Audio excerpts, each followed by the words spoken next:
Hello and welcome to বিদ্যার্থী। আমি শুভেন্দু সরকার আজকে এসএলএসটির আরেকটি ক্লাস নিয়ে চলে এসেছি। দেখো, শব্দরূপের ব্যবহার তোমরা দেখতে পাচ্ছ, এখানে রয়েছে শব্দরূপের ব্যবহার। খুবই ইন্টারেস্টিং হবে এই ক্লাসটা। দেখো, শব্দরূপের ব্যবহার বা আমরা শব্দরূপ কি করে করব। দেখো, এই শব্দরূপ করতে গেলে আমাদের যেটা প্রথমেই করতে হবে সেটা হচ্ছে কারক বিভক্তির একটা বেসিক রুলস আছে, যেটা আমাদেরকে জানতে হবে।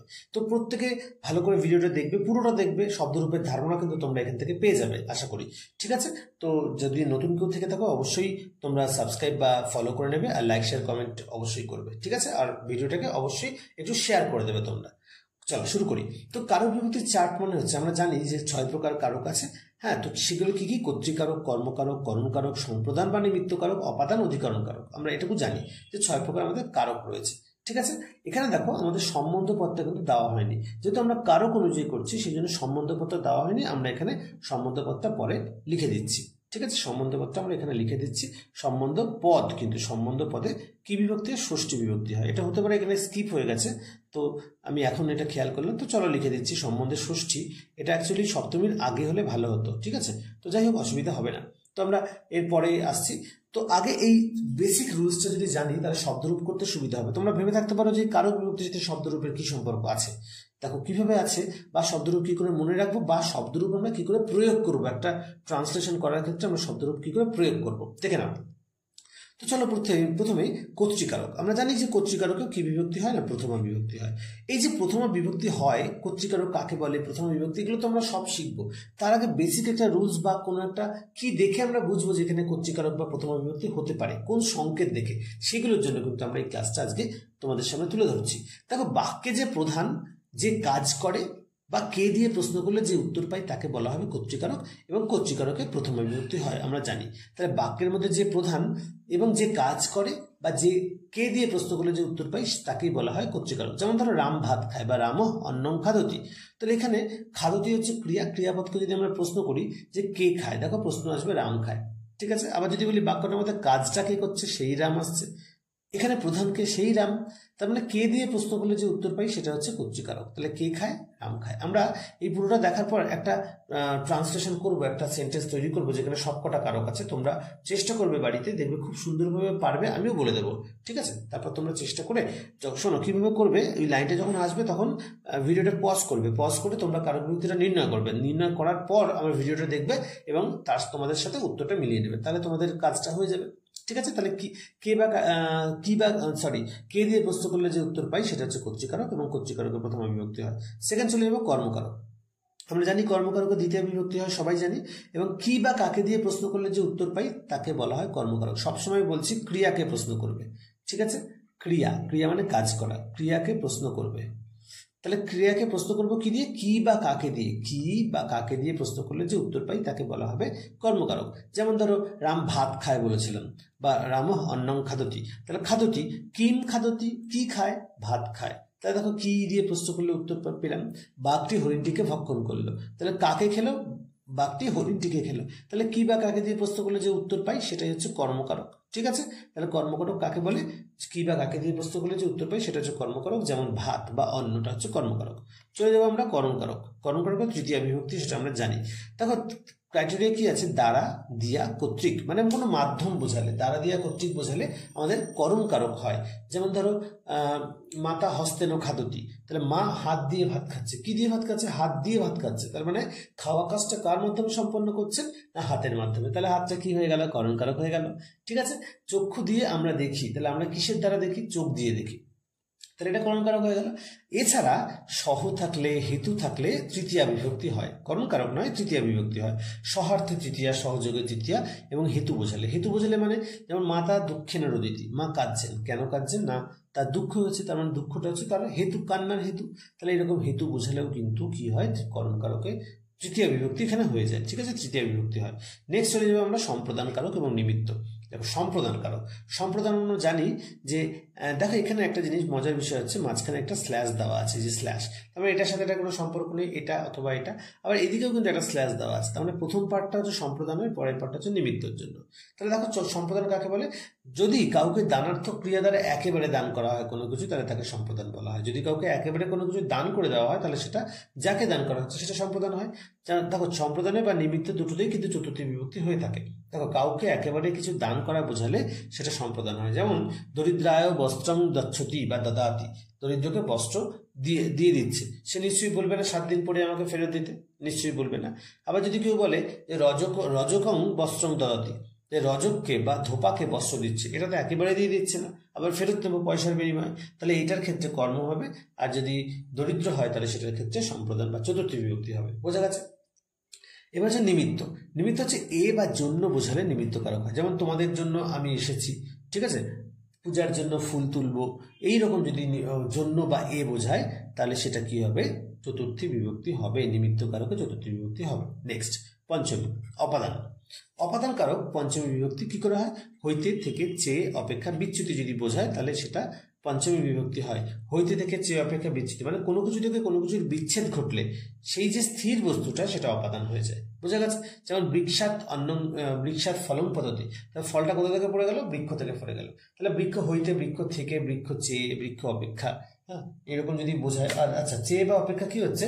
যে রামের চেয়ে শ্যাম বড় বা রাম অপেক্ষা শ্যাম বড়, এখানে অপেক্ষা রয়েছে। তাহলে যাহা হইতে যাহা অপেক্ষা বোঝাবে সেইটা কি হবে? অপাদান কারকে পঞ্চমী বিভক্তি হবে। এবং এখানে একটা রয়েছে হেতু। দেখো হেতু অর্থে তৃতীয় আমরা একটু বললাম, আবার পঞ্চমী হয়। হেতু সূত্র অনুসারে তৃতীয় হয়, পঞ্চমী হয়। এখন যেমন যেমন তোমাদের উদাহরণ আসবে তেমন তেমন তোমাদেরকে লিখতে হবে। ঠিক আছে? তাহলে হেতু অর্থে পঞ্চমী অথবা তৃতীয় দুটোই হতে পারে। নেক্সট চলে যাবো আমরা অধিকরণ কারক। অধিকরণ কারকের সপ্তমী বিভক্তি। দেখো অধিকরণ কারক কাকে বলে? ক্রিয়ার আধার মানে কর্তা যেই স্থানে তার ক্রিয়াটা সম্পন্ন করবে সেটাকে বলা হয় অধিকরণ কারক। কর্তা যেই স্থানে ক্রিয়া সম্পন্ন করে তাকে বলা হয় অধিকরণ কারক। যেমন ব্যাঘ্র বনে বসতি, তাহলে বাঘ বনে বাস করে, তাহলে বাস করাটা কোথায় করছে? বনে করছে, তার মানে বনটা হচ্ছে অধিকরণ কারক এবং বনে সপ্তমী বিভক্তি। তাহলে ক্রিয়ার আধার, কর্তা যেখানে কাজ সম্পন্ন করে সেটাকে আধার বলা হয়। তাছাড়া স্থান, কাল, সময়, শরীরের অঙ্গ যদি বোঝায় তাহলেও সেটা অধিকরণ কারক হবে।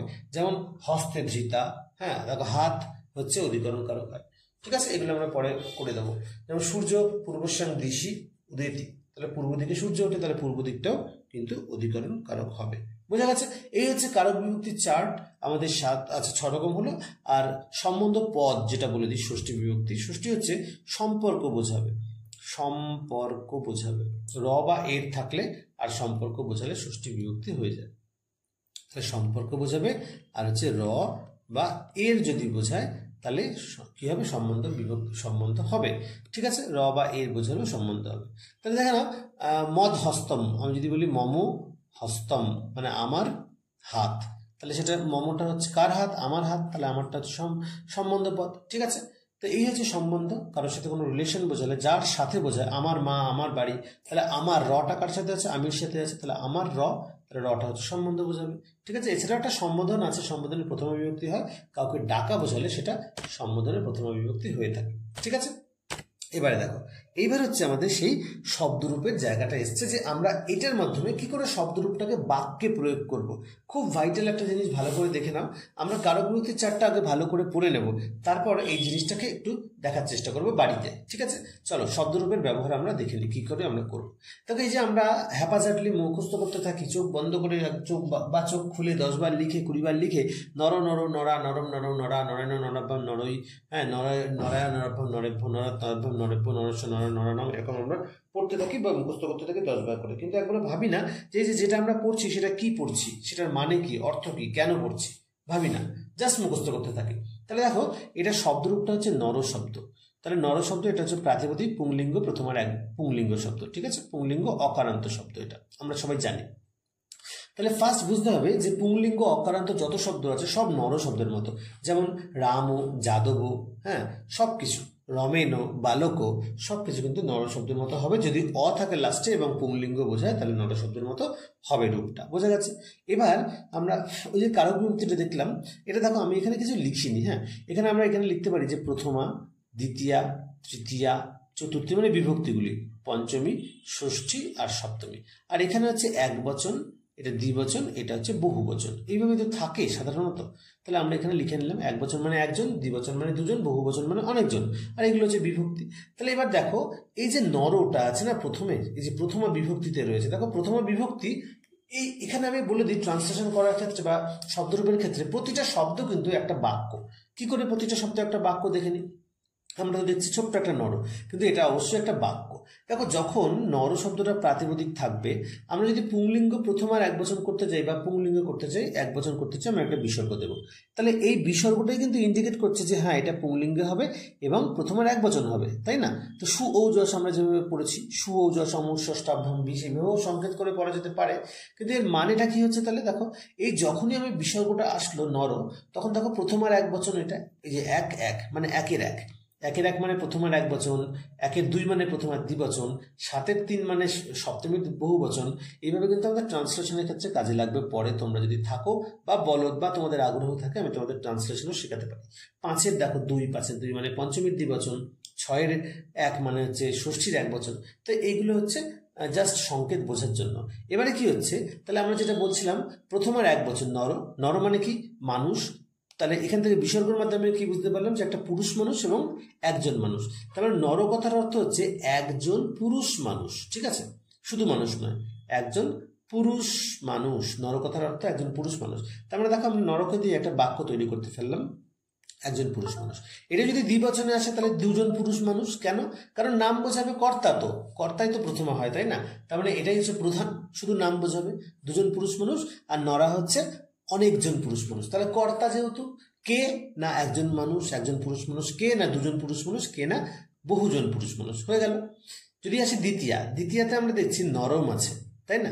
দ্বিতীয় আমরা কি বলেছিলাম, কি বা কাকে দিয়ে প্রশ্ন করলে যে উত্তর পাই সেটা দ্বিতীয় বিভক্তি হয়, কর্মকারক দ্বিতীয় বিভক্তি হয়। তাহলে নরমটা দেখো, দ্বিতীয়া দুই দ্বিবচনে, দ্বিতীয় বিভক্তি কোন কারক হয়? কর্মকারক হয়। তাহলে কর্মকারক কাকে বলে? কি বা কাকে দিয়ে প্রশ্ন করলে যে উত্তর পাই সেটা কর্মকারক হচ্ছে।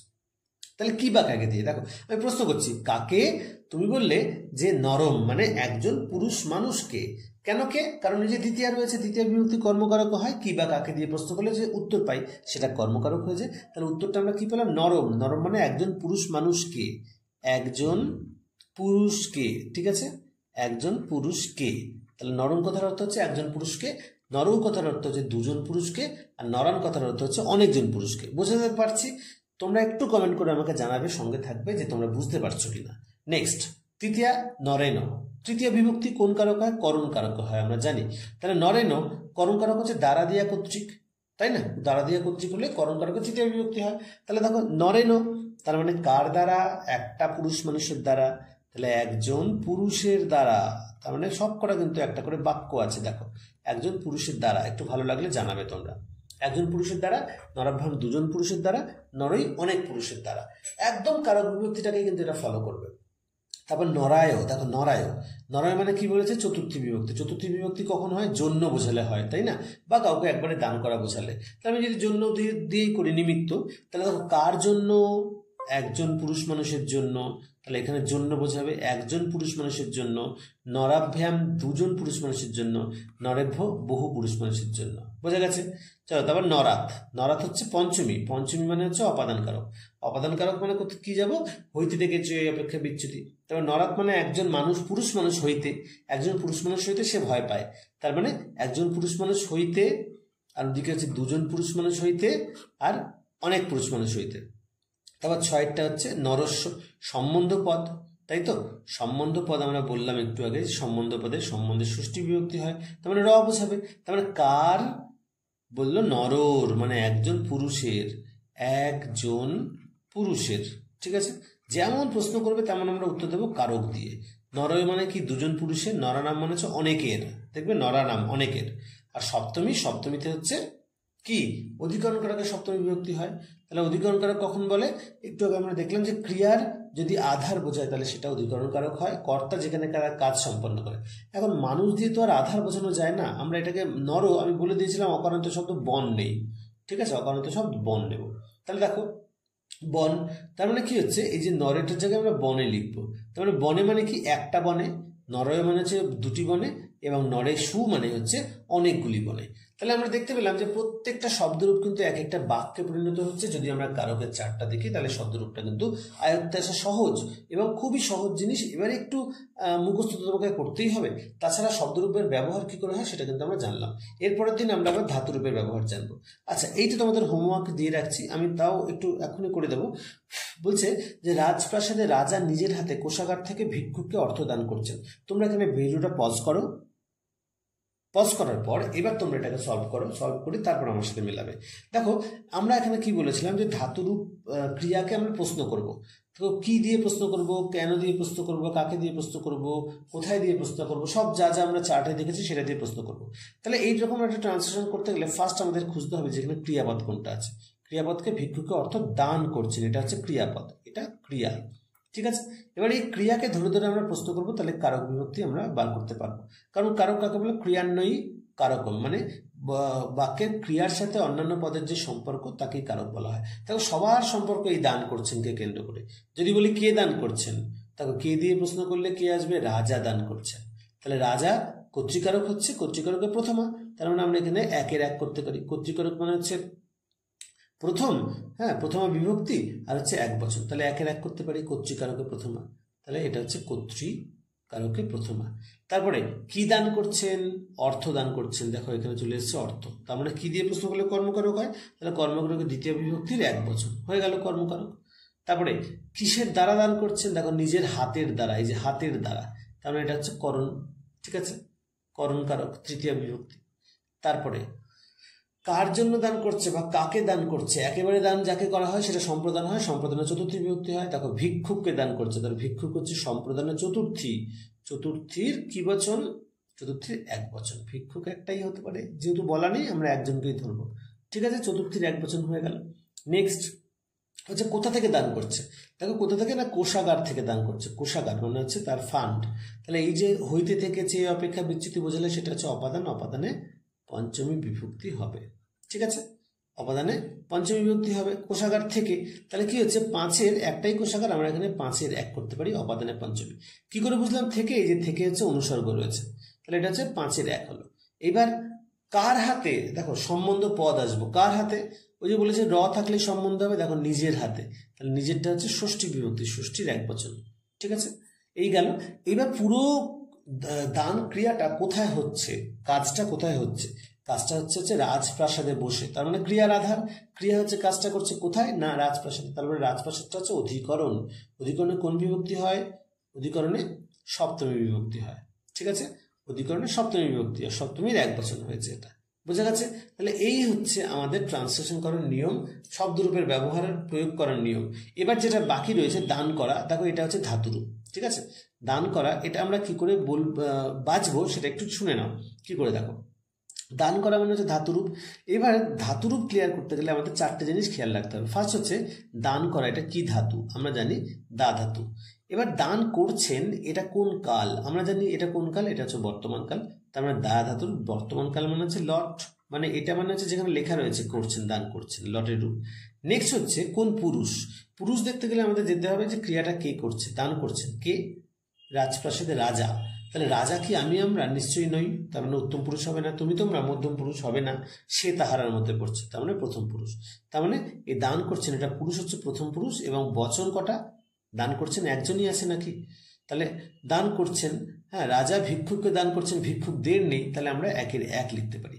তাহলে দা লট একের এক হয়ে গেল আমাদের ধাতুরূপ। এবার যদি আমরা ধাতুরূপ না পারি বা শব্দরূপ না পারি, আমরা বইয়ের আশ্রয় নিতেই পারি। দেখো আমাদের আসল জিনিসটা করা হয়ে গেছে, কিন্তু এবার আমাদের জাস্ট ফর্মুলা ফেলে বসিয়ে দিতে হবে। যেমন ধরো রাজপ্রাসাদ, রাজপ্রাসাদ হচ্ছে নর শব্দের মতো, তাহলে সপ্তমীর এক বচন, সাতের এক, তাহলে প্রাসাদ নরে, তাহলে রাজপ্রাসাদে আমরা এটা করতে পারি রাজপ্রাসাদে, রাজপ্রাসাদে, বাংলা সংস্কৃত মিলে গেছে। আচ্ছা রাজপ্রাসাদে রাজা, রাজা একের এক আছে, তাহলে রাজা রাজাই করে দিই, রাজপ্রাসাদের রাজা। তারপর নিজের হাতে, দেখো যে নিজের হাতটাকে আমরা না সমাজবদ্ধ পদ করতে পারি সহস্ত। তাহলে যত সমাজবদ্ধ পদ করবো ভুল হওয়ার চান্স তত কমবে। তাহলে সহস্ত মানে দন্তের স, আচ্ছা নিজের মানে আপন বোঝাচ্ছে, তাহলে এটা দন্তের শয় বয়, সহস্ত, মূল শব্দটা হচ্ছে সহস্ত। এবার তার সাথে আমরা কি করব, তিনের এক যুক্ত করবো, যে করণ কারক হাতের দ্বারা, তার মানে সহস্তায়, সহস্তায়, বোঝা গেল, হাতের দ্বারা।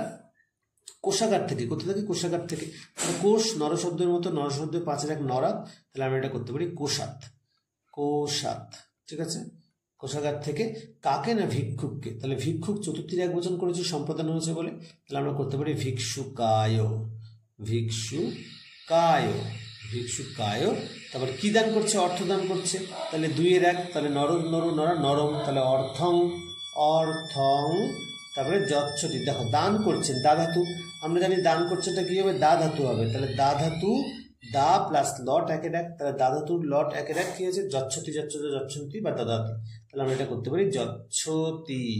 তাহলে হয়ে গেল আমাদের কমপ্লিট, ট্রান্সলেশন কমপ্লিট। রাজপ্রাসাদে রাজা এই এখানে একটু ভুল করেছি, স্বহস্তায় কেন হবে, তিনের এক তো, দেখো এটা তোমরা কিছু মনে করো না, এটা হচ্ছে হস্তেন হবে, ঠিক আছে, খেয়ালে খেলে করে ফেলেছি, এটা হস্তেন, নরেন তো হস্তেন কোষাত ভিক্ষুকায়, এটা হচ্ছে চারের এক, ঠিক আছে, এটা চারের এক, ভিক্ষুকায় অর্থং যচ্ছতি।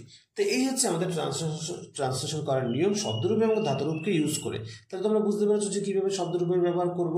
যার যা প্রবলেম ছিল, বলেছিলে যে শব্দরূপে প্রবলেম আছে, যদি এছাড়াও আরও কোনো প্রবলেম থেকে থাকে অবশ্যই যার যেখানে প্রবলেম আছে ব্যাকরণ নিয়ে আমার সাথে একটু আলোচনা করবে। আমাদের ফোন নাম্বার দেওয়া আছে, তোমরা হোয়াটসঅ্যাপ করতে পারো, ফোন করতে পারো, যার যেটা সুবিধে সে সেটা কিন্তু করতে পারো, ঠিক আছে। চলো প্রত্যেকে ভালো থেকো, লাইক শেয়ার কমেন্ট অবশ্যই করো, আর সাবস্ক্রাইব করো এবং শেয়ার করে দিও। চলো টাটা।